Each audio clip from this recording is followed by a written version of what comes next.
Thanks, Kent. Appreciate everyone being here today.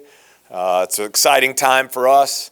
Finally get to kick off the season here with the first practice on Wednesday. This summer and fall has been all about laying the foundation, what the culture of the program we want it to be.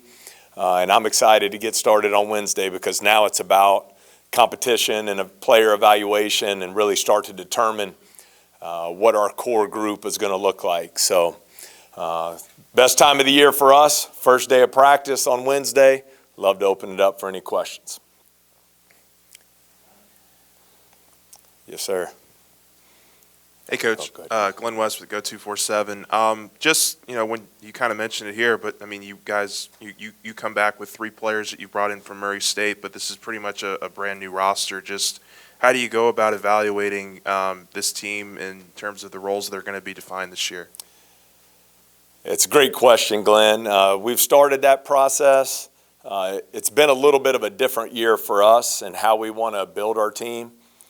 I would prefer the summer and fall to be more player development driven, a lot of individual workouts and so forth. But with us having essentially 13 new players, new staff, we've done a lot more team events this summer and fall to start to build the chemistry of the group, to start the installation process of offense, defense, and special team schemes. And then now I think as practice starts, ultimately the players will determine who plays through their production on the court in practice, their ability to impact winning.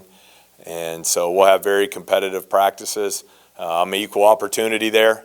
You can come and earn as many minutes as you want and really work to determine your role within the team. Where I might vary from others, you won't see us running any platoon systems. 12 players aren't going to play. We like to get to that top 8 or 9 and keep our best players on the floor as much as possible. So these next 6 weeks will be critical in determining who those guys are going to be. Yeah, Ron Higgins, Tiger Details. Your 3 Murray State guys, have they kind of been your kind of natural leaders so far because they've been through your system? They know, the workouts, the discipline. Have other players kind of gravitated to them for answers? Well, I think that's part of the goal for them. They certainly have a great understanding of what we want the program to look like, how we should function on a daily basis, what the energy in the gym at practice should be like. All of those things are very important. But I don't ever want to put a limit on who the leaders are of the team. I've been a part of great teams that just had 1 leader. I've been a part of great teams that had 5. I think Imwani Wilkinson and Adam Miller, certainly with their familiarity here with LSU, being high-level players, those are also great candidates to be leaders of the team. But out of that Murray State group, I think Juice Hill, being at the point guard position, that's a critical part of being the point guard, is the ability to lead and impact others, set the tone for how we work, how we communicate and practice. I think he's done a terrific job of that. Hey, Coach. Henry Huber from the LSU Reveille.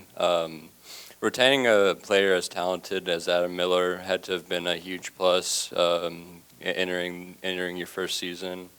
What was his attitude like when you got here, and how has it evolved ever since? Yeah, Adam's been terrific. Love him. Obviously a very good player. Can really shoot the ball at a high level. What I've enjoyed most about coaching him, he is a relentless competitor, incredibly smart, has a great basketball IQ, and he wants to win. And so I think it's going to be important for him not only to carry the load on the floor himself as a player, but to be a leader on the team. All that being said, I think we have to temper expectations for him as well. This is going to be a process. He hadn't played college basketball game in 18 months. He's been cleared for 4 weeks. So it's not going to happen overnight, but he's going to have a great year for us. Been an absolute joy to coach. Been a lot of fun to build that relationship starting in the spring. And, quite frankly, was honored he chose to stay and be a part of what we want to build here at LSU. Hey, Coach. Matthew Burney from On3. Obviously, you have the 4 freshmen that you added. What have you seen from them and how they've approached working, getting to know you, getting to know the staff, and getting to know how to approach college basketball? Been a lot of fun. It's a process. Everyone's on a different timeline. Some guys it happens right away. Sometimes it could be a semester, could be a year. But with the freshmen, I think you look at Jalen Reed, had an unbelievable offseason in the weight room. 6'10", 235 pounds, highly skilled. Like Adam Miller, a very smart player. Really has a great understanding of the game. And he's not a 6'10", just back to the basket guy. He's today's era forward.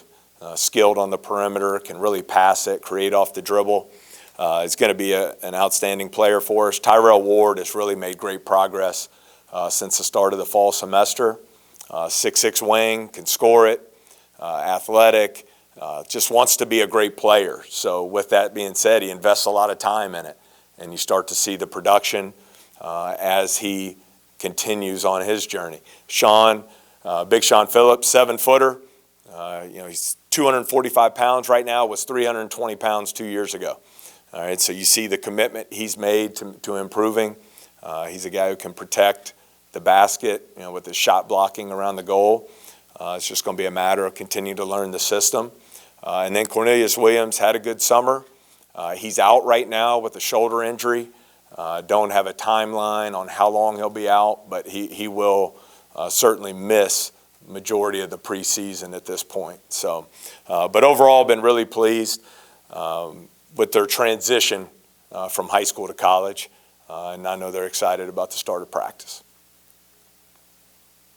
Hey, Coach, Peter Rodriguez with the Reveille. Since you've been here, how far along would you say this team is in terms of just gelling together? And then overall, what have you been most impressed with this new group? I've been most impressed with the character of our team and the work ethic. I think those are great ingredients when you're trying to take 13 individuals and build them into a successful team.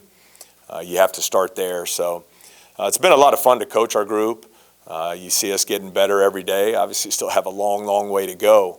But I think when you have those core values that we always talk about, hard work, unselfishness, toughness, you're able to start that process of getting better every day and building a team. I think the chemistry is going to be important for us as we build our group. And a big key is one thing I'm looking for with the start of practice is we need leadership. We need leadership to really start to emerge. I think player-led teams are always going to be a lot better than coach-led teams. And so that's where guys like KJ Williams, Juice Hill, Adam Miller, and Wani Wilkinson, counting on them to really step forward into those type of roles for us. Yeah, Michael Cobble, WBRZ. You kind of just touched on it, but you have such a blended roster of so many different levels of where they are in their basketball journey. Was it important to kind of send them off on their own and do all the trust fall team building type stuff that you would over a summer? What did you learn, I guess, outside of the hard work and commitment about your team that maybe gives you hope that they can gel and become a unit? Well, I think it's important with every team that chemistry is developed. It's especially challenging for us with everybody being brand new. But I think you have to be intentional in how you go about building your group. So we've been trying to do that through team meals. We did the escape room, bowling, some of those things outside of basketball, tailgating, going to the football games. Because at the end of the day, you have to build that trust within the team. And the only way to do that is to invest the time, to have a high level of communication within the program. And I think some of that then starts to fall back on the players. They have to be intentional too in how they build relationships with each other so we can start to develop that trust on the court. Matt, I think y'all have surprised a lot of people in the media, people in general, with the roster you're able to build concerning the uncertainty with the NCAA situation. Were you pleasantly surprised at all that players bought into the message that you were trying to sell? And what do you think was the factor that allowed you to bring players in from all over the place that under somewhat uncertain circumstances? Well, I'm excited with where we landed, considering the circumstances back in the spring. I think recruits, players, their families, I think they're all looking for some of the same things. Genuine, real relationships, a player development plan, a style of play that fits their game, an opportunity to come in and get better and prepare, hopefully to have great success here at LSU, and also set yourself up to have opportunities playing at the professional level when you leave. That it's an all-encompassing plan with our players, that they know we genuinely care about our players on and off the basketball court, that we're going to take care of their academic plan as well, and that we're going to invest and care about them as people. And I think, regardless of the circumstances, those things have to be at the foundation of what we're trying to build here. So I'm excited with where we landed. I know we've had all the stories about how we built the roster from 0 to 13, and it was fun doing all those. Now it's time to get to work. We've turned the page from that. Our roster for the 22-23 season is what it is. And I'm excited about turning it into a really good basketball team, starting with practice on Wednesday. The NCAA stuff still hasn't been resolved. So what is the motivation for this team? How do you, get them the right direction and knowing you don't know the end game this year. You have no idea if there's a tournament for y'all or not a tournament. I mean, how do you keep them focused on, I guess, getting better and not worry about what's going to happen in the future? Yeah, I think simple but boring answer. I mean, we got to control what we can control. Whatever's happened in the past, I have nothing to do with it. We have nothing to do with it. We have nothing to do with what happens NCAA-wise moving forward, so we don't ever talk about it. I came here to LSU to move the LSU basketball program forward and to build a championship program, and so we focus on that every single day. Players come here, they want to get better. They want to win. They want to be on the biggest stage in the country here in the SEC, and they want to prepare to go play in the NBA one day. And so I think it's important that we just keep our focus on that daily process, how you going about getting there. Hey, Coach, just when you're looking at establishing an offensive and defensive identity with this group, how much of that were you able to do over the summer, and then how much of it, kind of dictates what you see over the next 6 weeks? I think a good question, Glenn. I think, like most coaches, I have a certain system, a foundation that I believe in, schemes on the offensive and defensive end of the floor. But then at the same time, I think it's the coaching staff's job to put our players in the best position to be successful. So as we start to see our top 8 or 9 guys really evolve and establish their roles on the team, then it becomes our job as coaches to make sure we're building a system that's going to fit their strengths and give us the best opportunity to win games. And so I think we have a good foundation in place, what our concepts are on the defensive end of the floor, how we want to play offensively, and now we can really get to specific details these next 6 weeks of who needs to be shooting the basketball, where the ball needs to go, really developing our balance inside, outside, and I think you'll start to see that emerge in the coming weeks here. How do you want to break up the 6 weeks? What do you break it down into thirds? How do you approach it so that you're ready to roll? I like the new change. I guess it's been 6-7 years now. It used to be always started on October 15th. Now going back 6 weeks, this 42-day window, we can be on the floor 30 days with our players. So I think it allows you to break it up, keep them fresher. I think the players like it because the preseason conditioning program's shorter. And then we like to go to start, we'll go 3 days on, take a day off, 2 days on, take a day off, and we'll do that all the way up until our first closed scrimmage toward the end of October. But it's full go at this point. We don't have necessarily an offensive day, a defensive day. Each day will consist of offense, defense, special teams, and player development. Big believer in that. We'll do player development, individual skill work every single day until the season ends. Hey, Matt, Sheldon Mickles at The Advocate. What did you see in Kendall Coleman so far that he averaged a double-double last year at Northwestern State? What do you like about him, and what do you have any other injuries besides Cornelius Williams? With Kendall, motor and physicality. 6'8", 235 pounds, really strong, physical, plays extremely hard. So he's been our leading rebounder up until this point through summer and fall. He's continuing to learn and get a better understanding of how we want to play and in all our different schemes. But most importantly, extremely hard worker, plays with great energy, brings a lot of toughness to our front court. And then injuries. Really we've had some guys banged up here and there, nothing serious. Adam Miller is fully cleared, as I mentioned earlier, so he'll be full go when we start on Wednesday. Cornelius Williams will be out. I really should expect everyone else to be good to go when we start up Wednesday.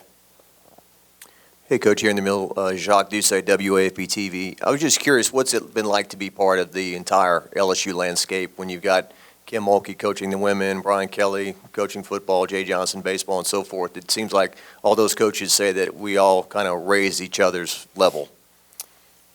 It's been awesome just to be at LSU. I mean, I'm incredibly appreciative of the opportunity. There are a million reasons why I chose to come here. But that is certainly one of them, to be around, you're talking about some of the best coaches in all of college sports, Hall of Fame coaches. And so the opportunity to learn from them, to look forward to sneaking in the gym and watching some of Coach Mulkey's practice today, and I'll have my notebook out, always trying to learn and get better.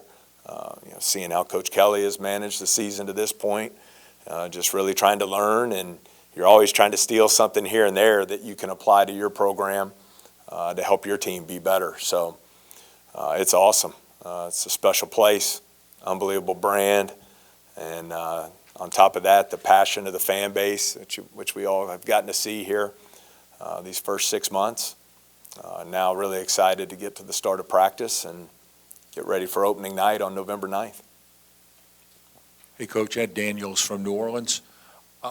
I know you can't talk about this, but it looks like you're having success recruiting the New Orleans area and the state. The 2006 Final Four team had a lot of Louisiana kids on it. I wanted your impressions of the state, and moving forward, how big will it be for you in recruiting?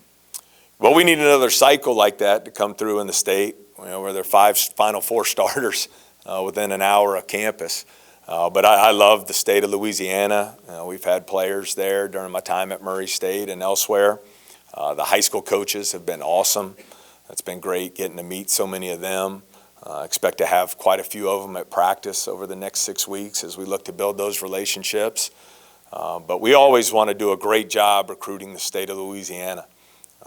We know a lot of these high school players have great pride in LSU and want to represent their home state. So we'll continue to do a good job there, building those relationships across the state. When you look at Mwani, what do you see for his potential? I think we've seen he wants to be a better offensive player. He wants, but ultimately it never came to fruition. Where do you see his growth this season? Well, I have high expectations for Mwani. I love him. He's been absolute joy to coach. He is a warrior. He's a winner. He embodies everything you want in a member of your team. He's had great success on the defensive end of the floor as an elite defender. He's a terrific athlete, which allows him to be a great offensive rebounder, and outstanding when you look at the percentages on catch and shoot threes.